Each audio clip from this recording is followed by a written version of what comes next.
The next question is from Orange. Actually, this one's a little bit bigger, so I need to, where do I put it? Is this, I don't know if this is going to be readable. Orange is asking, I can make it a little bit bigger there.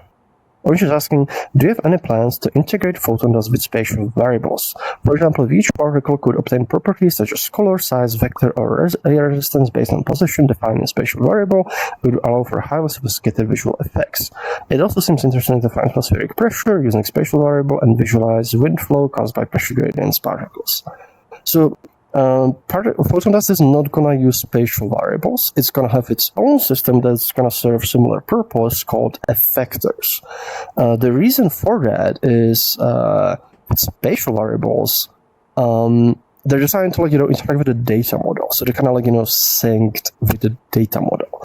And they kind of, work in the lockstep with that.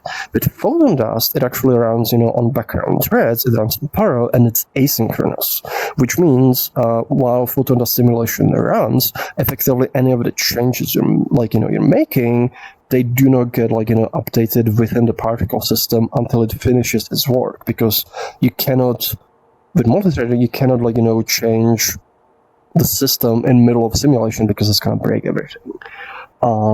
If we wanted to tie spatial variables, with PhotonDust, it would mean two things. One, we would need to synchronize PhotonDust with spatial variables with the data model, meaning it would not be able to run as, in the background, in parallel and asynchronously. It would need to be kind of synchronized, which would negate a lot of the benefits.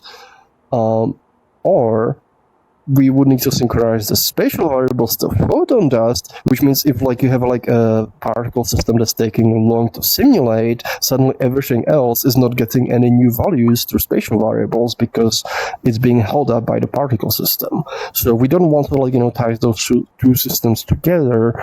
Instead, we're going to introduce an effector system, which is going to design specifically for PhotonDust, specifically to be efficient with it.